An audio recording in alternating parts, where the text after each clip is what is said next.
Assalamualaikum warahmatullahi wabarakatuh. Selamat pagi semua. Sebelumnya, perkenalkan nama saya Feriska Ernanto Putri. Di kesempatan kali ini, saya akan menjelaskan materi tentang gerund dan infinitives. Pertama-tama, saya akan menjelaskan materi dengan bahasa Inggris, lalu setelah itu saya akan menerjemahkannya ke dalam bahasa Indonesia agar lebih mudah dimengerti. Oke, materi pertama hari ini adalah gerund. Gerund, definition and function of gerund. A gerund is a noun made from a verb by adding ing. The gerund form of the verb read is reading. Apa itu gerund? Gerund adalah kata yang diakhiri dengan ing yang dibuat dari kata kerja dan digunakan seperti kata benda. Bentuk gerund dari kata kerja read adalah reading.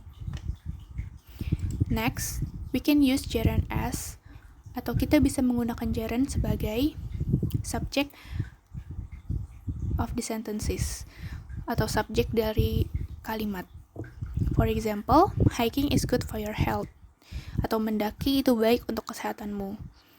Second, object of the sentences. For example, he enjoys hiking, atau dia menikmati mendaki. Third, object of preposition. For example, I asked him about hiking up Mount Everest. Saya bertanya kepadanya tentang mendaki Gunung Everest. Fourth, certain idiomatic go. For example, did you go hiking? Apakah kamu pergi mendaki? And the fifth, special expression followed by gerund or ing. For example, he is lying in bed reading a novel. Atau dia berbaring di kasur sambil membaca novel. And the last is common verbs followed by gerund. For example, I avoid chocolate, atau saya menghindari coklat. Gerund can be made negative by adding not. Gerund juga bisa dibuat ke dalam bentuk negatif dengan menambahkan kata not. For example, he enjoys not working. Dia senang tidak bekerja. The best thing for your health is not smoking. Hal terbaik untuk kesehatan Anda adalah tidak merokok. Selanjutnya, saya akan lebih menjelaskan detail mengenai fungsi-fungsi dari gerund. Pertama ada fungsi gerund as a subject. Gerund as a subject adalah kata kerja verb ing yang menempati posisi subjek dalam kalimat. Karena sebagai subjek, gerund hadir di awal kalimat. Contohnya, eating people is wrong. The subject is eating. Pada kalimat tersebut, gerund eating berada di awal kalimat. Umumnya, kata yang berada di awal kalimat adalah subjek dari sebuah kalimat. Dalam kalimat ini, gerund mengambil fungsi utama noun, yakni sebagai subjek dalam kalimat. Contoh lain ada hunting tiger is dangerous. Memburu harimau itu berbahaya. Flying makes me nervous. Terbang membuatku gugup. Fungsi selanjutnya ada gerund as object. Adalah kata kerja verb ing yang menempati posisi objek dalam kalimat. Umumnya terletak setelah kata kerja. Biasanya, gerund as object ini selalu hadir setelah kata kerja tertentu. For example, I like traveling. Saya suka traveling. Ketika kita menggunakan gerund traveling dalam kalimat ini, fungsi gerund berubah dari subjek menjadi objek. Traveling dalam kalimat tersebut bukan verb, melainkan noun yang menjadi objek dari kata like. Fungsi gerund dalam posisi kalimat tersebut kita kenal dengan istilah gerund as object. Contoh lain ada I don't like smoking. Aku tidak suka merokok. After lunch, he continued working. Setelah makan siang, dia melanjutkan bekerja. Fungsi selanjutnya ada as object of preposition. Kita juga bisa menggunakan preposisi sebelum gerund. Penggunaan gerund setelah preposisi ini disebut dengan gerund as object of preposition. Adapun preposisi yang digunakan sebelum gerund antara lain ada about, of, by, to, before, after, at, in, and without. For example, we should wash our hand before eating. Kita harus mencuci tangan sebelum makan. Kata before dalam kalimat ini adalah object of preposition dari gerund. Example selanjutnya ada I am so excited about going to the concert. Saya sangat senang pergi ke konsernya. About di kalimat ini juga masuk ke dalam object of preposition. He left without saying goodbye. Dia pergi tanpa mengucapkan selamat tinggal. Without juga masuk ke dalam object of preposition dalam gerund. Materi selanjutnya ada certain idiomatic go plus gerund. Use a certain idiomatic expression go. Formulas go plus gerund. Penggunaan gerund untuk menyatakan ungkapan tertentu atau idiomatic expression adalah untuk menunjukkan kegiatan reaksi. Rumus penggunaan gerund adalah go plus gerund. Di sebelah kanan ada tabel dari sebagian contoh dari idiomatic expression. Contoh dari kalimat go plus gerund ada let's go climbing next week. Mari kita pergi mendaki minggu depan. Go climbing di sini masuk ke dalam idiomatic expression of gerund. Do you go swimming with her? Apakah kamu pergi berenang? Go swimming juga masuk ke dalam idiomatic expression dari gerund. She wants to go jogging in the morning. Dia perempuan ingin pergi berlari di pagi hari. Go jogging di dalam kalimat ini juga masuk ke dalam idiomatic expression. Selanjutnya, ada special expression followed by ing. Ada 4 di sini. Yang pertama, have fun or have a good time plus verb ing. Contohnya, we had fun playing. Kami bersenang-senang bermain. Yang kedua, have trouble or have a difficulty plus verb ing. For example, I had trouble finding his house. Saya kesulitan menemukan rumahnya. Ketiga, ada spend or waste plus expression time or money plus verb ing. I waste a lot of time watching. Saya membuang banyak waktu untuk menonton.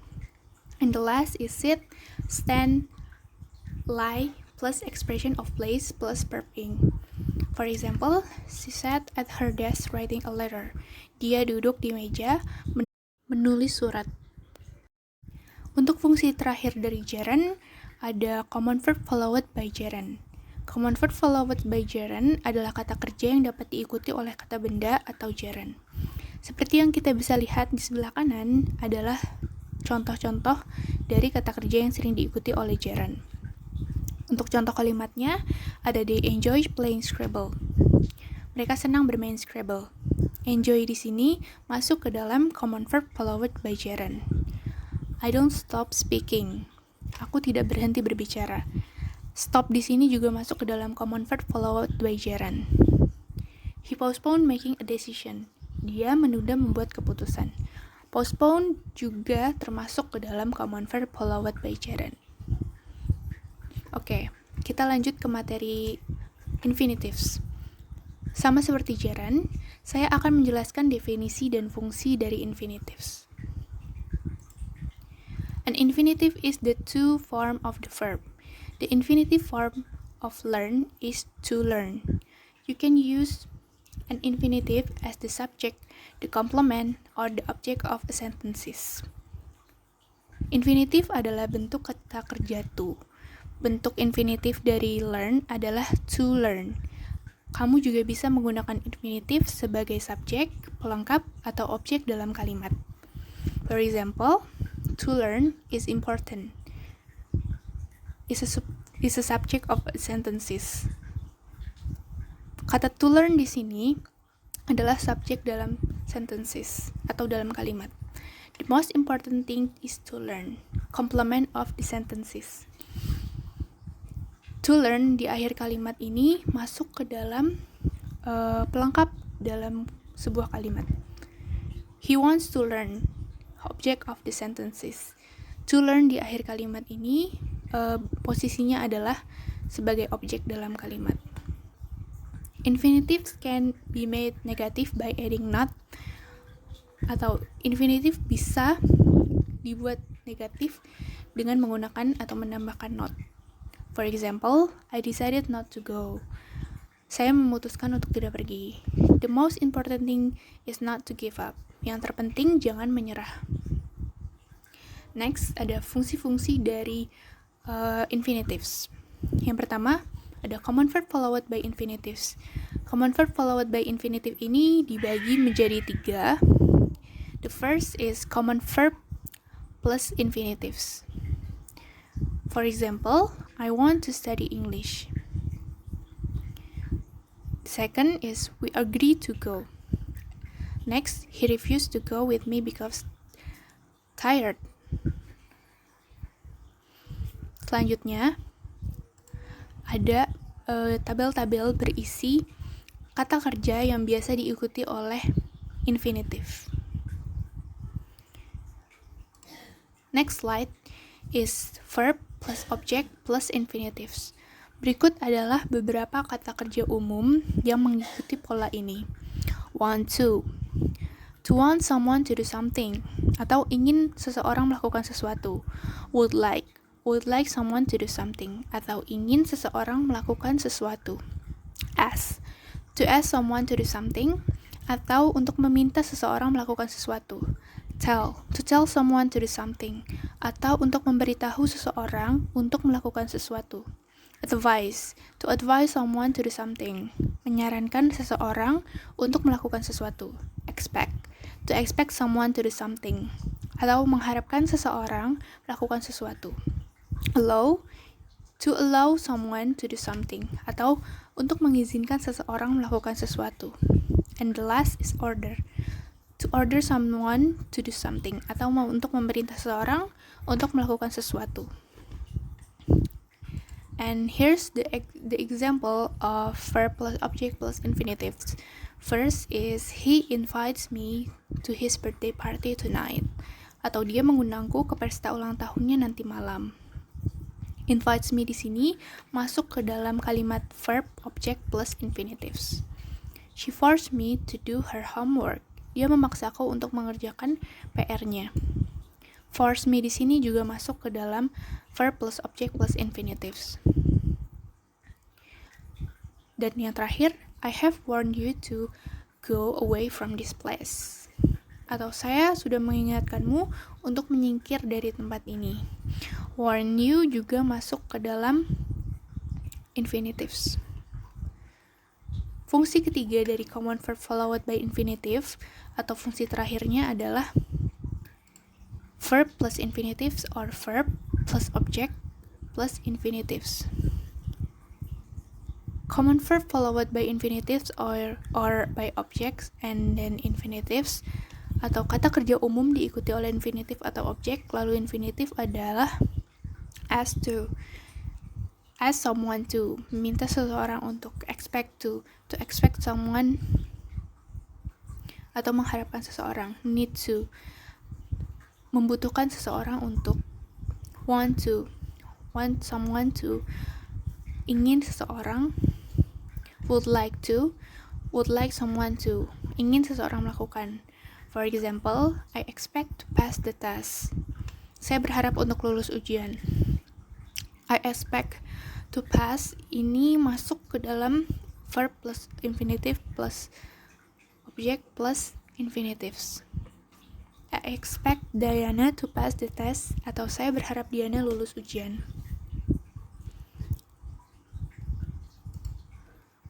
Oke, selanjutnya saya akan menjelaskan common verb followed by either infinitives or gerund, atau kata kerja umum yang diikuti oleh infinitive atau gerund.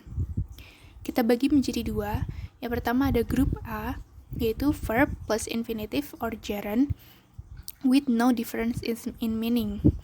Jadi ada beberapa kata kerja verb yang dapat diikuti gerund atau infinitive yang tidak memiliki perbedaan arti, atau bisa kita lihat seperti contoh di bawah ini. Begin, it began raining. It began to rain. Start, I started working. I started working. Di tabel ini kalimat tersebut tidak memiliki perbedaan arti antara gerund dan infinitive. Jadi artinya sama-sama saja, tidak ada perbedaan. Berbeda dengan grup B, yaitu verb plus infinitives or gerund with a difference in meaning. Memiliki perbedaan arti antara gerund atau aktivitas yang sudah dikerjakan dengan infinitif atau aktivitas yang belum dikerjakan. For example, forget. Annie forget locking her car. Annie forget to lock her car. Regret. I'll never regret telling you a story. I'll never regret to tell you the story. Dan fungsi terakhir dari infinitives adalah it plus infinitives, gerund, and infinitive as a subject. Dalam kalimat, gerund dan infinitive bisa berfungsi sebagai subjek. Namun, untuk infinitives biasanya berada di akhir kalimat dan subjek di awal kalimatnya diganti dengan kata it. For example, gerund, studying is fun. Atau belajar itu menyenangkan. Studying di sini masuk ke dalam gerund as a subject. Untuk infinitivesnya, to travel to Mars would like take months. Atau untuk perjalanan ke Mars itu membutuhkan waktu berbulan-bulan. To travel to Mars di sini masuk ke dalam infinitive as a subject. Or it would like take months to travel to Mars. Atau ini akan membutuhkan waktu yang berbulan-bulan untuk melakukan perjalanan ke Mars. To travel di sini masuk ke dalam infinitive as a subject. Itu dia tadi materi gerund dan infinitives. Silahkan bertanya jika ada yang kurang jelas mengenai materi hari ini. Kurang lebihnya mohon maaf. Wassalamualaikum warahmatullahi wabarakatuh. See you in another material. Bye-bye.